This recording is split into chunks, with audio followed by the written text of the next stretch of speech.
Salam Malaysia Madani. Tiada sebarang laporan berhubung kematian 10 remaja lelaki akibat menghisap rokok elektronik jenis Magic Mushroom seperti yang tular di media sosial baru-baru ini. Ketua Polis Daerah Kuala Selangor, Superintenden Ramli Kasa berkata, dakwaan tidak berasas itu berpotensi menimbulkan kekeliruan sekiranya ia terus disebarkan. Beliau turut meminta agar masyarakat turut serta memantau serta mengambil berat berkaitan tabiat menghisap rokok elektronik dalam kalangan remaja. Ia bagi mengelakkan mereka terus terjerumus dalam aktiviti yang membahayakan kesihatan. Sebelum ini tular video memaparkan temu bual antara dua individu menerusi akaun TikTok yang mendakwa kematian seorang remaja lelaki akibat Magic Mushroom. Ia didakwa kematian yang ke-10 di daerah Kuala Selangor. 4,014 kes penipuan dalam talian dilaporkan di Petaling Jaya sepanjang tahun lalu. Menurut Ketua Polis Daerah Petaling Jaya, ACP Syarul Nizam Jaafar, ia membabitkan nilai kerugian lebih 100 juta ringgit. Jelas beliau, 754 tangkapan telah dibuat dalam tempoh itu. Bagi tahun ini pula, kes melonjak kepada 12,011 setakat Mac. Antara kes terlibat ialah tipu pelaburan tidak wujud, tipu belian dalam talian dan love scam. Sementara itu, ACP Syarul Nizam turut memaklumkan suspek yang terlibat dalam kes pecah cermin kereta pada 22 Mac lalu berjaya diberkas.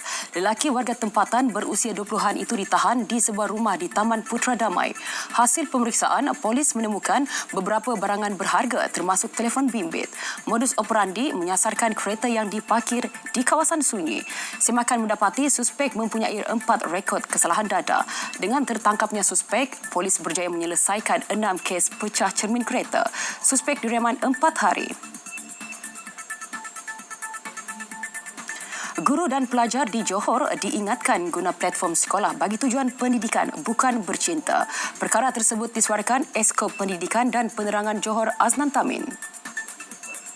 Ia susulan terdapat kes pelajar lelaki tingkatan 5 didakwa menjalankan hubungan dengan guru wanita di Selangor. Menurut beliau, setakat ini kes seumpamanya di Johor masih terkawal dan tiada laporan berkaitan diterima. Beliau berkata demikian semasa menyempurnakan Majlis Penyampaian Watika Pelantikan Pelajar KYPJ dan sesi penyampaian pelajar terpilih di Kulai. Pada majlis itu, RM20,000 disumbangkan kepada 100 pelajar kurang berkemampuan. Setiap pelajar menerima RM200. Dalam perkembangan lain, Aznan memaklumkan setiap pelajar yang melanjutkan pengajian ke Kolej Yayasan Pelajaran Johor KYPJ tahun ini akan menerima pinjaman pengajian YPJ. Ia bagi menarik lebih ramai pelajar ke kolej berkenaan. Pihaknya menyasarkan jumlah pelajar di kolej tersebut meningkat kepada 2,100 orang berbanding hanya 1,800 ketika ini. Tahun lalu pinjaman maksimum RM32,000 ditawarkan kepada pelajar. FGV Holdings berhad, FGV komited untuk pastikan Perintah Pelepasan Tahan WRO dikenakan Jabatan Kastam dan Perlindungan Sempadan CBP Amerika Syarikat ditarik semula. Ini termasuk melantik perunding bebas Lloyd's Register Quality Assurance LRQA untuk menjalankan penilaian bebas ke atas syarikat berkenaan. Ketua Pegawai Kelestarian Nurul Hasanah Ahmed Hasain Malim berkata, syarikat peledangan itu turut melaksanakan pelan pemulihan bagi mengurangkan risiko buruh paksa dalam operasi syarikat. Ia termasuk peruntukan RM605 juta untuk pembinaan rumah baru pekerja serta menambah baik keadaan perumahan mereka. Selain itu, sejumlah RM72.2 juta bayaran balik telah dilunaskan kepada lebih 20,000 pekerja migrannya dan RM1.77 juta kepada 415 bekas pekerja migran.